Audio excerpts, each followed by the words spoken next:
Hi, I'm Katie Crane, and this is the Pilates Lounge.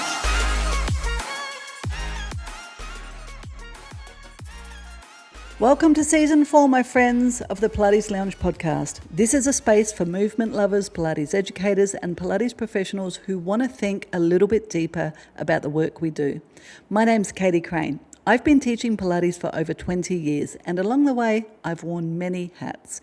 Studio owner, teacher trainer, mentor, and lifelong student of the work we do. I'm also a surfer, an adventurer, a mum, a busy wife, and someone who believes that movement is by far more than exercise.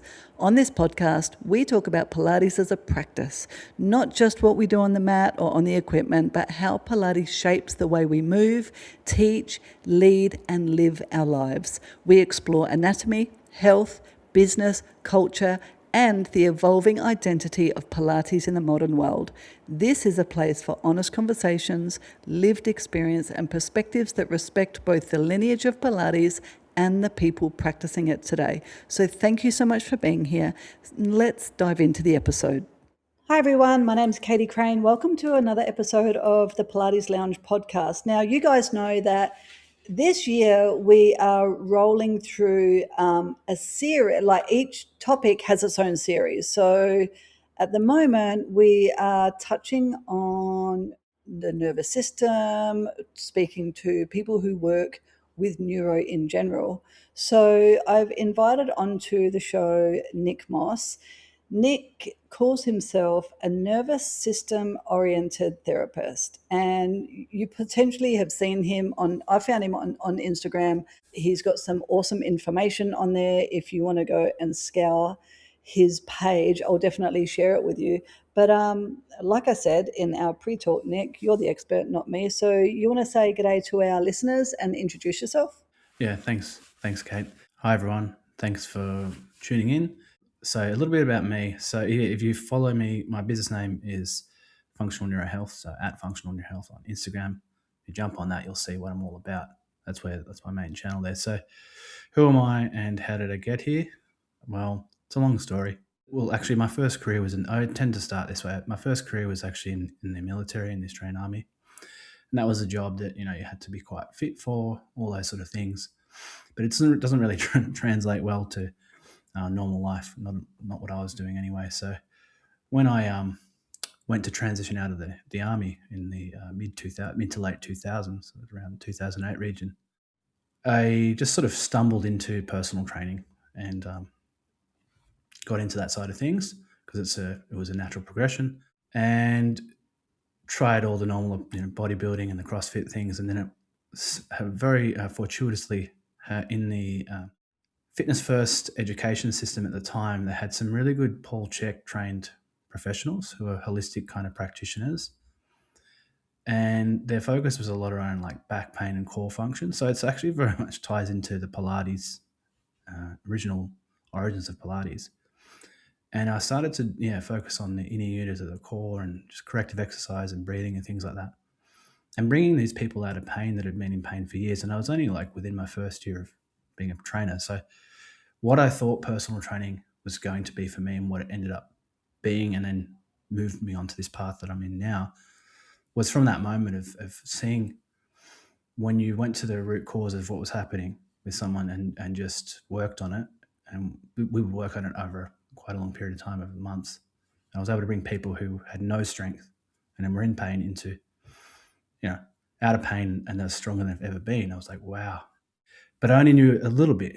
And I had a bit of a sort of, I suppose, a nervous breakdown post-career. A lot of guys do it. That led me to do a lot of soul searching, a lot of sort of inner work, interpersonal work.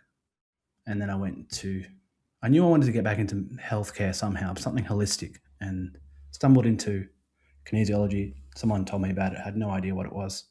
Weird world of kinesiology. I wanted to do sports kinesiology because I wanted to still be more sort of movement focused and working with athletes. I thought I was going to work with professional teams and stuff like that. I have worked with athletes, but just privately. And went down that path. And as soon as I went down the kinesiology path, I was like, oh my God, this is amazing. I'm seeing the body, the nervous system, and how it controls the body. And I was like, this is me. This is what I'm going to do. And sought further study in sort of manual therapy and myotherapy, did a bachelor's degree in that. And at the same time as doing that, I caught the neuro bug.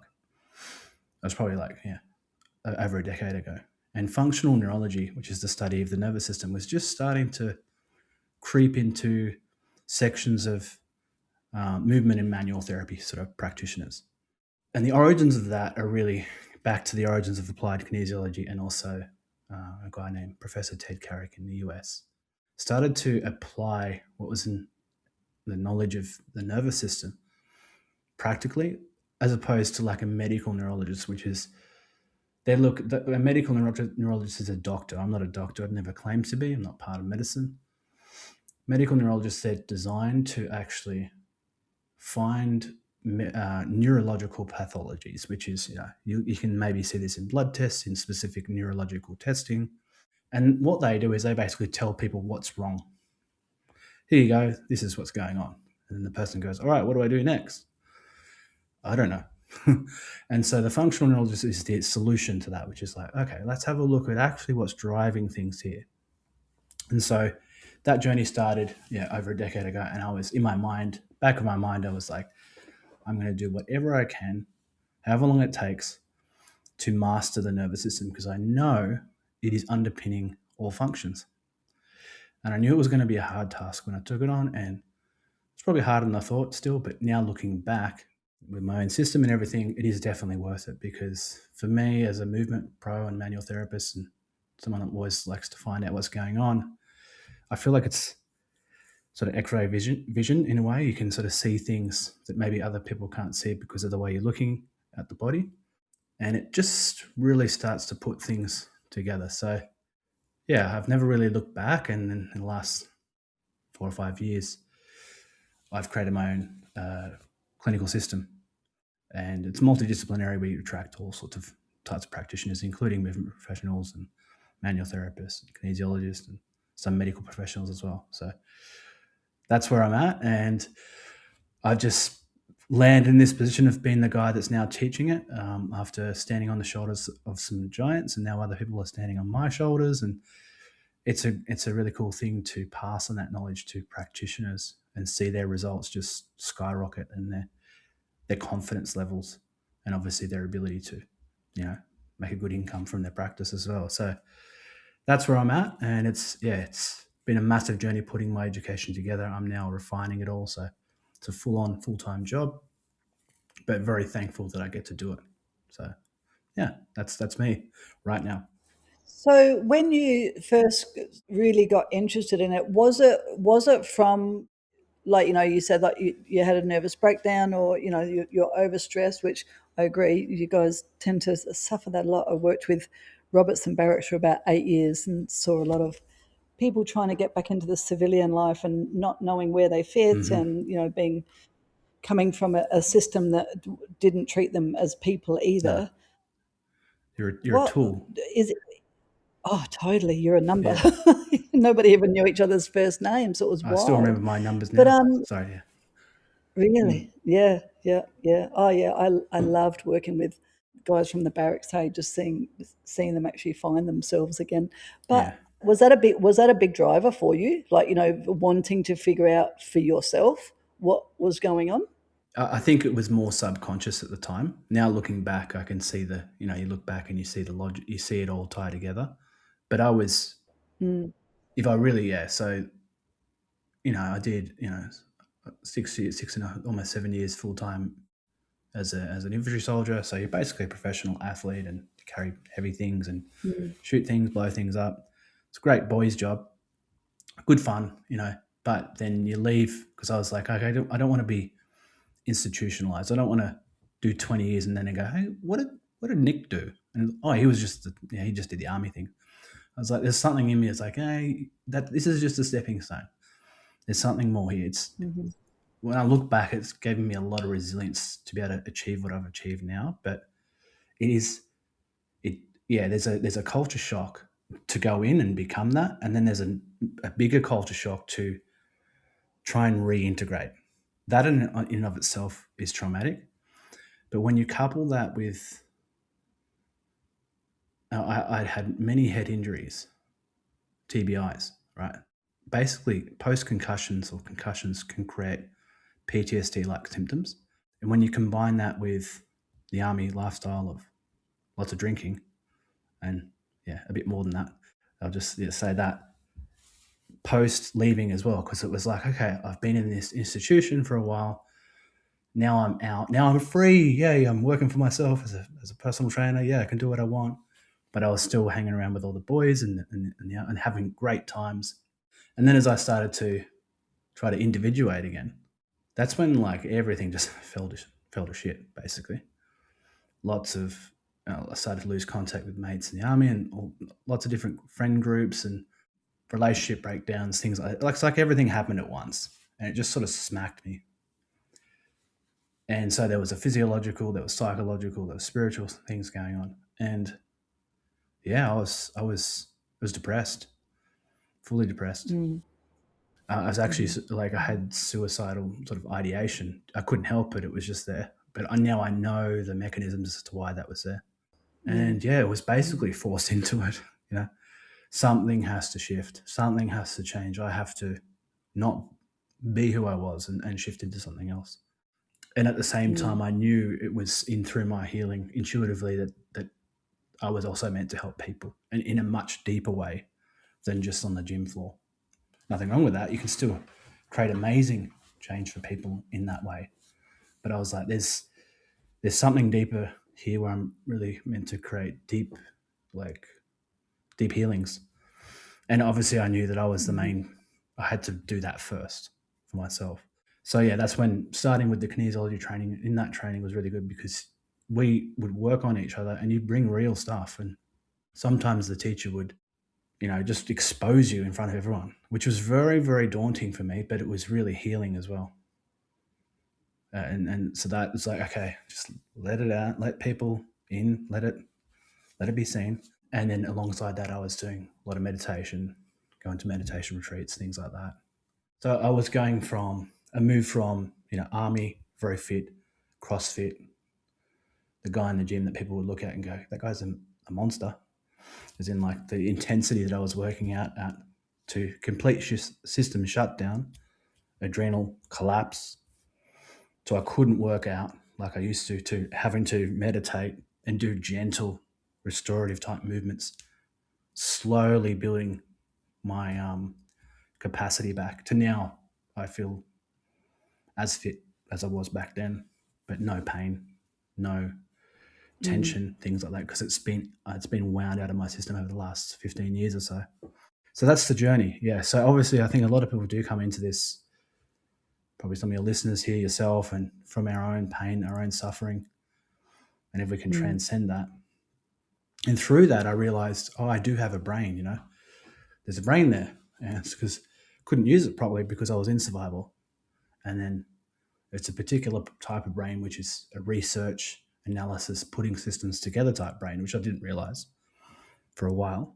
And then now that I'm putting that to use to create the systems for other people, other professionals, clients, etc., based on all the learnings that I've had.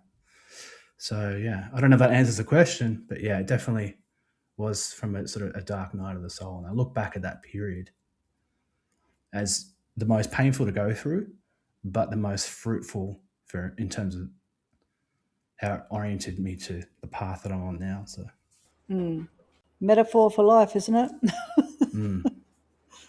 100%. So when you talk about, thank you for sharing that.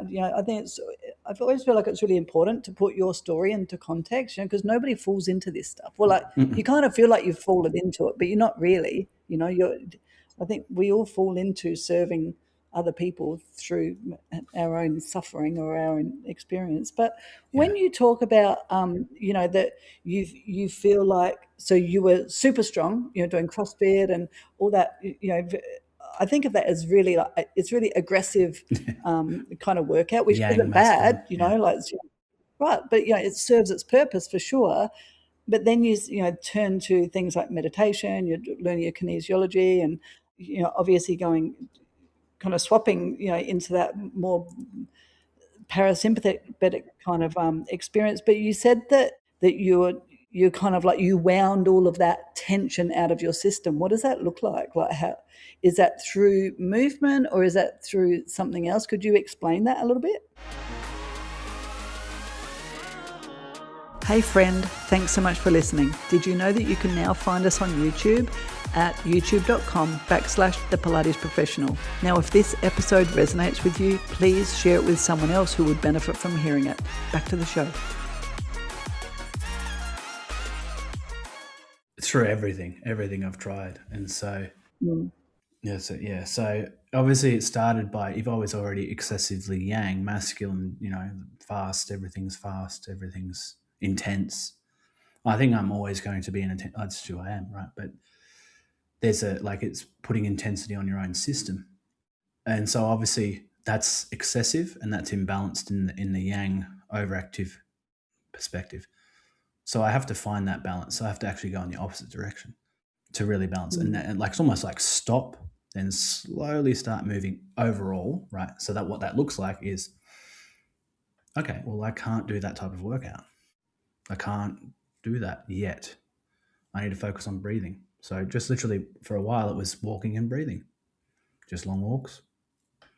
That's very good for processing things as well. And then nasal focused breathing, cadence breathing, like breath holds, things like that.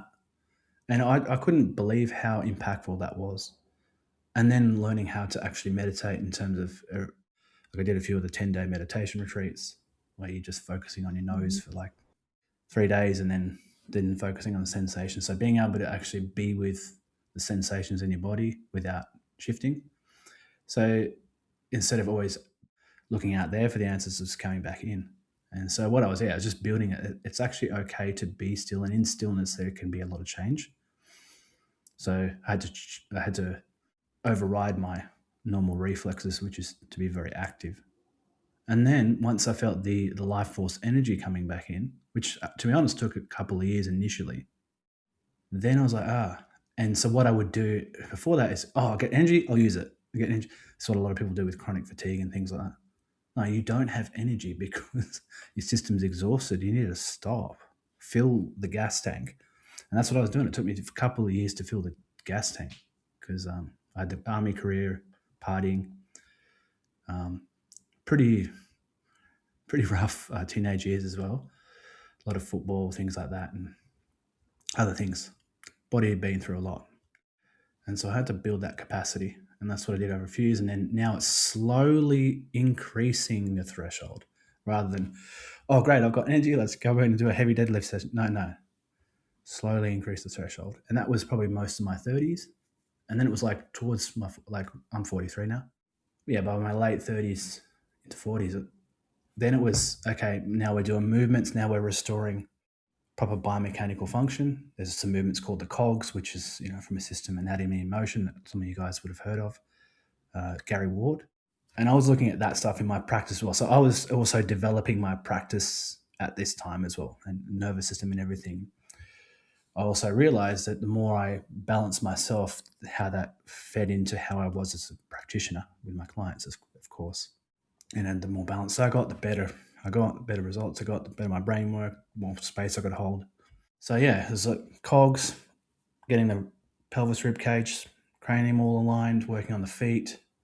And then now into the neuro stuff, looking at the primitive reflexes, which is one of the things I really teach. The primitive reflexes are your base level survival system. And they actually at the base level of the movement system as well.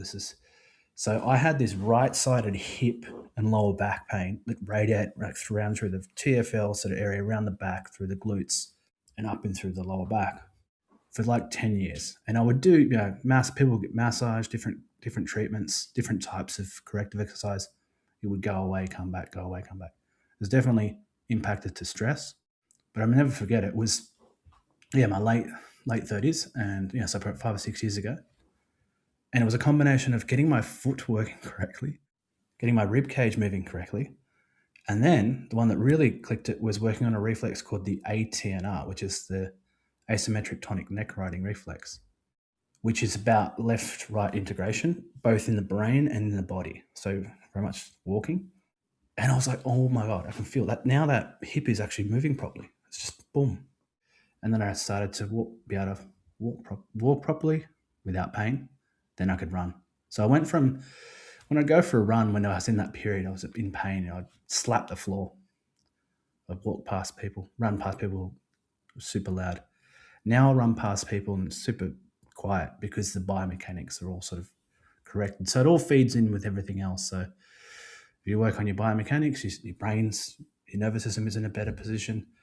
If your brain is calm, if you start clearing through the emotional stuff that you have to go through, beliefs, things like that, traumas, each little thing that you do kind of empties that threat or that stress bucket. And so every time you empty it, you get more bandwidth. And that's what happened over, probably my 30s, from like 32 to, late 30s. That was just restoration. At the same time as studying a lot and developing a practice, but personally for myself, it was like project restoration. And now, I feel better now in my body and my mind than I did in my 20s. So does that make sense? Yeah. Oh, yeah, totally. Absolutely. Could you please explain to our listeners what the primitive reflex is and Yes. how you might, let's explain what it is first. Yeah. Yeah. I did a workshop for Pilates practitioners probably about 7 or 8 years ago in Melbourne with the movementality guys on the Oh, reflexes. yeah, I But know them. yeah, yeah, Great Rob. studio. Yeah. Yeah, they're in Perth now. Yes. And I did it, but my approach to reflexes is so much more refined now. But anyway, every single one of us, all of us, have primitive reflexes. If you have a child, you would have seen one of the first assessments the obstetrician does on the child, the infant, is quick little primitive reflex exam to make sure they're all there. So what does that mean? So we've all seen a baby. When you see a baby born, they don't have much control, do they, at all? Like they're just like a little blob. A blob of these responses, like they don't have control. You see them trying to move. It's just all reflexive kind of impulse-driven movements. There's no smoothness or control. The first thing we learn as an infant is how to hold our head up. All the other things are automatic. So an example of some of the primitive reflexes, you've got to think of them as like a sequence, almost embryological sequence, that once we are in gestation, so once we're developing, and then as we come out and we're born, some should switch off, some should be there for a period of time and then switch off when other more mature neurologic functions turn on. Okay, so there's the fear paralysis reflex, which is like the main reflex, and that is technically meant to switch off automatically when you are born through the vaginal canal, right? It should just boop off. That then becomes the Moro reflex, which is why they have cry, and that's why we often have to wrap them up, because the Moro reflex is linked with the startle reflex. It's the one before the startle reflex. Any sudden stimuli can initiate that reflex, which moves the infant or the human or the adult into extension really fast, and the arms fling up in the air, right? What that does when that reflex turns on is it switches on the entire sympathetic nervous system automatically, the fight-flight response. And that's a primal reflex. And the Moro should inhibit or switch off automatically between 2 to 4 months. Then the startle switches on for the next 6 to 12 months. Then the startle should be off. There's a whole heap of other reflexes as well. A common one is, everyone knows, you put your finger in a baby's hand and their fingers clasp around it and you're like, oh, it likes me. So no, that's just a reflex. That's called the palmar reflex. That is obviously, remember, subconscious survival. So they put stimulus. So it basically initiates them to hold on to something. If you think of like holding on to mum, I can't remember when that's meant to hit it, but it's within the first 6 months or so. There's the rooting and the sucking reflex. It's an interesting name, but it's basically when the child is born, it's placed on the mum's chest, and the rooting and sucking reflex should allow the child to move its lips onto the mum's nipple. So there'll be a stimulus of the nipple hitting the cheek that will turn the head, and then they'll start sucking because they can't consciously control that. It's just stimulus. It's all reflex. They're a blob of reflexes for those first couple of months. They go to the toilet everywhere. There's no control, right? And then gradually, these fine motor functions start to come online. When they do, then those primitive reflexes will automatically switch off. And then you have normal development, right? There we go. So now what happens if, and just going back actually, the fear paralysis reflex, if that doesn't inhibit properly, that reflex is linked to the dorsal vagal response. I don't know if you talk about that much, but that's that sort of immobilization response, which is a very primitive neurological response. And so if someone has reflexes on, and I reckon about 90% of your clients, adults, would have these reflexes on. Now, when I first worked with the reflexes, I was like, no way it's that common. But it is. And how do I know that? Because I was seeing it in my own practice, and having taught over 100 practitioners across the world, they're feeding back to me the exact same statistics. So it's way more common than you think. And we used to think it was because the child didn't develop properly, but no, you can develop normally, but something can happen at any moment. A big trauma or consistent traumas, or just your system just being overloaded, and your brain will switch these reflexes back on without you being aware of it, or your clients, right? And it's like it's like we call it the brain's safe mode, right? So it's the brain's like, I don't know what to do. Switch on these reflexes. And so what that does is it brings your nervous system, or your client's nervous system, back to immaturity, in a sense. And so this explains a lot of adult behavior around stress, right? People do these things. Why'd you do that way? They weren't conscious. And so this is one, if you think about, there's lots of things that could cause stress, many things and many types of dysfunctions in the body, in the mind, structure. But these pathways, there is no important neurological pathway. Why? Because the brain decided to do them first. So they must be the most important. That's the foundation, right? And if you're going back to movement, a lot of these, especially the ATNR, the rooting and everything, they tie into how people move. So people try and change movement consciously through movement correction. But if the cause of someone's postural movement being is one of these things, these reflexes have to be corrected. Can we please go back to one of the very first things you said, was that when a baby is born vaginally, then they naturally go through this, this fear paralysis Moro reflex. So what happens when a baby is born cesarean, which is like I think it's up to more than 78% of pregnancies now end up with a Caesar. So then what happens if that's not happening? We can make an assumption that if they're not getting that vaginal compression, which activates the skin receptors and everything else, and then tells the brain, okay, switch off, we're going tomorrow now.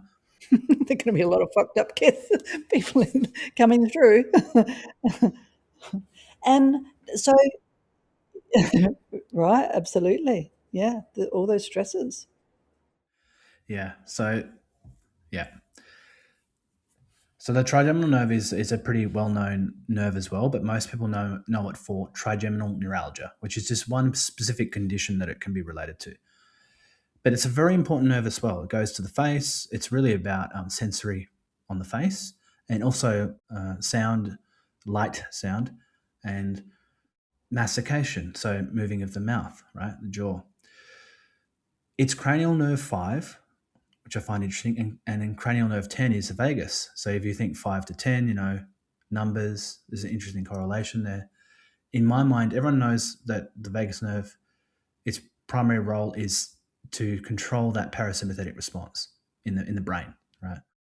It's in charge of that, both the healthy parasympathetic and the not so healthy parasympathetic, which is that vegetative response. The trigeminal, even though it's a sensory nerve to the face, because of its location in the brain and the brainstem and the upper cervical, it can get hyperstimulated, and there's quite a bit of research on it too. It can cause all sorts of issues of pain in the brain or migraines. For instance, trigeminal nerve is always involved in migraines. Like every migraine has a trigeminal nerve sensory issue. It's not everything, but it's part of it. So, head pain can actually create stress in the system. And here's the thing about head pain. There's sometimes not invisible, right? Pain that you can't feel, if that makes sense. There's receptors that are related to pain and threat that send signals that are like pain signals, even though there's no such thing as a pain pathway. There's a threat pathway. This information is being sent from the trigeminal nerve to the brain, and it creates this like kind of wind up effect. So the brain becomes more stressed and more sensitive to pain and things like that, even if they don't have actual head pain. So if we can think, and it's all related to stress. So maybe someone has lower vagal tone, so that means they have higher trigeminal dysfunction. It's not always that simple. I wish the body was that. It's not always that. But it's an interesting correlation. In the brainstem or the cranial nerves, you would say vagus nerve is very much the parasympathetic response, but there are other nerves that do that. But that's like the big one because it goes down and controls all the organs. And the trigeminal nerve is very much related to stress or pain in the brain. And there's even a circuit called the trigeminal pain circuit because it loops with upper cervical, the brainstem, the eyes, the TMJ as well. So chronic TMJ issues can be related. And people can have TMJ issues without knowing, like without any pain or anything, or that can coincide with the stress response. So it's just an interesting correlation that, there's more going on, and there's sometimes there's other nerves that could be causing an issue as opposed to just the vagus nerve. Yeah, and that's exactly why I wanted you to touch on it, because I feel like we get so fixated on this one thing. Let's not get fixated on one thing. Let's keep exploring, keep learning, keep asking questions. 100%. The EPIC approach. Have you heard of that? EPIC. Every piece of information counts. Yeah, so it's all part of it. Yeah. Yeah. Heard that from another functional neurology person back in the day. Yeah, that's awesome. I think that this type of conversation, it's so important for all of us, to realize for us as movement educators that, and we always say this to our clients, Pilates is just one part of what you do. Pilates isn't the be all and end all. Let it be a really positive part of what you're doing, but as movement educators, if we can see that there's so many other ways that we can see in the body and see what's happening in the body by learning from other people like you, Nick. So thank you so much for your time. Would you say, like, I know that you've done things with the Movementality crew. Would you say that the work that you do would be beneficial for a movement educator as well? Is it something that they really could, add on to the work that they're doing? Yeah, of course. I mean, it's an adjunct skill set. It's a different skill set, but it would very much, the knowledge that I teach would actually help you understand movement in a completely different way, and improve what you're already doing. So there's the knowledge, but the skill set is something that you could offer alongside. In fact, some of my best students and practitioners have been primarily Pilates, and now they do both. So they do the clinic side, and they still teach Pilates, and whether they do it clinically or classes or whatever it is. But they were guns, they picked it up really well. So it actually tends to work quite well. I've had other movement professionals as well, and other types of manual therapists. It's really, if you want to learn this stuff, you want to actually learn how the nervous system controls everything, really, and how to actually interact with it, how to assess that. We've got a system ready-made. You just literally need to come in and learn it and follow the process, and you will figure out how to bring that into your business or your offerings or whatever it is.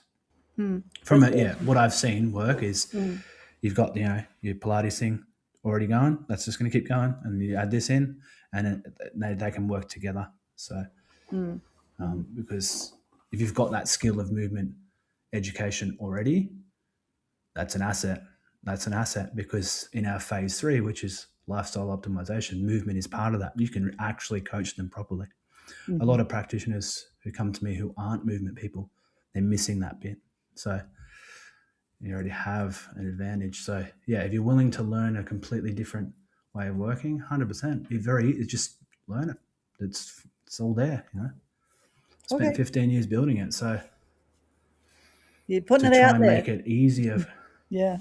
to try and make it easier for people to figure out, the noise and figure out what's actually important. What do we need to actually focus on here? And what does it look like learning from you? Like what is the courses? Is it like what does the course look like? Do you start with little workshops or do you jump straight in? How do you roll? Oh, we've got a bit of that stuff as well. There's like little offerings, but primarily we've got a full practitioner education stream. It's one big program, but people can take it in sections. But the foundations is where everyone starts, and that's basically learning all the stuff. A lot of stuff we talked about today: the primitive reflexes, the cranial nerves, the emotions, the whole system. Learning that operating system, and then we go into mastery, where we go much deeper into sort of the immune approach and psychology and things like that, and then bringing it all together. And that is more like a mentorship program with me.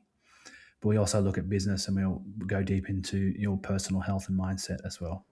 Because when I work with people, I want to help them clinically, business, and the most important part is personal growth, working on yourself. And a lot of this stuff you can do on yourself, but then also reach out to the community. So it's a very immersive experience at the highest level.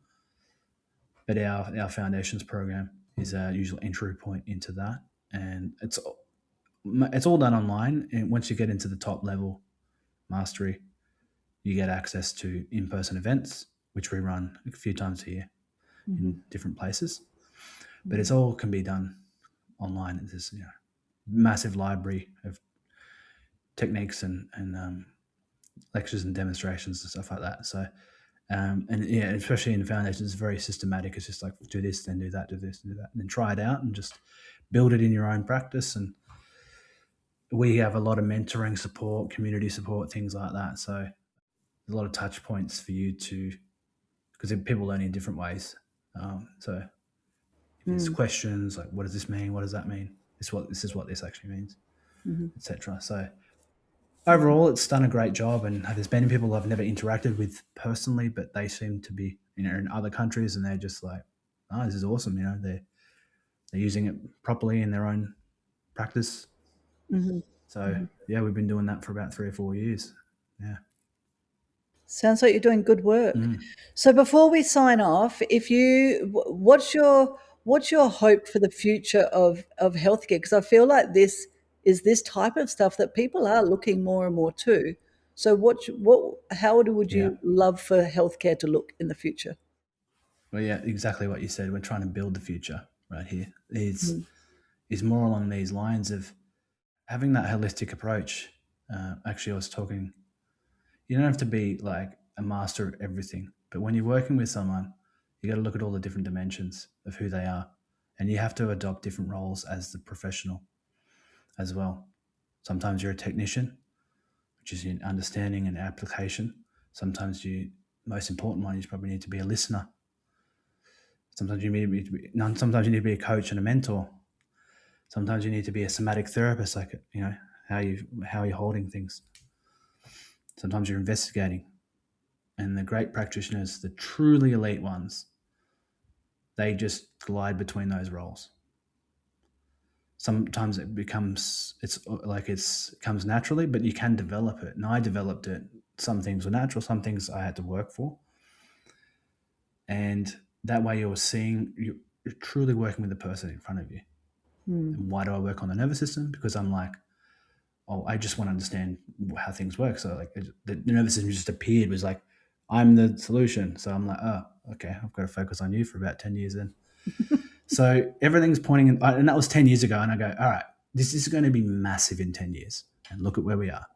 So it's going to be massive again in another 10 years. So if you were someone that wanted to future-proof your career as a practitioner, to get into the nervous system stuff now. So I don't see it going anywhere. In fact, it gets to a point where if the professional, no matter what their modality is, doesn't know about it, they might not have people coming to them. So it's looking at people holistically, treating the person, finding the most efficient way of working with someone without pummeling them or over giving them too many things. Less is more. Less is more.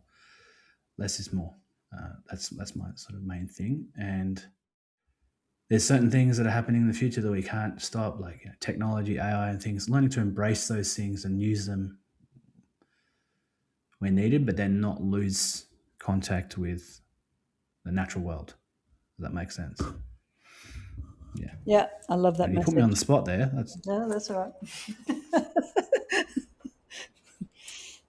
That's right. We want human conversation. along those Embrace AI, but let's have human conversations, which are just organic and make you think too.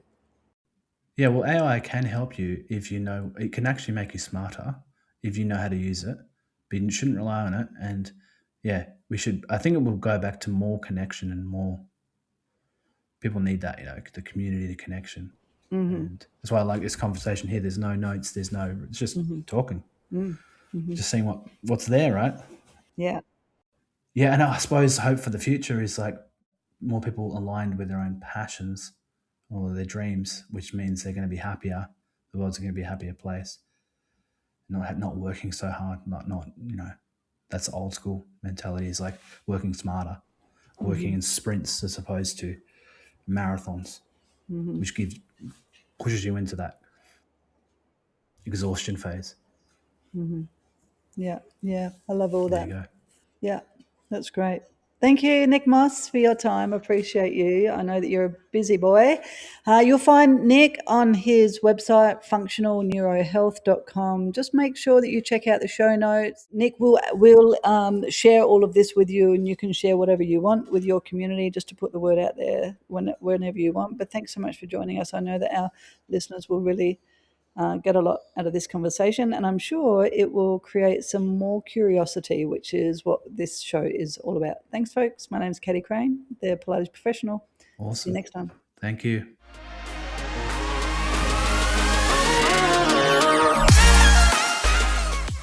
And that's a wrap, my friend. Now, before you go, make sure you check out the show notes. That's exactly where you'll find anything we're offering alongside this very episode, and the link to subscribe to the Pilates News newsletter.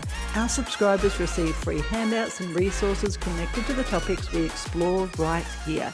They're specifically created for Pilates professionals, movement educators, and Pilates lovers just like you. So, until the next episode,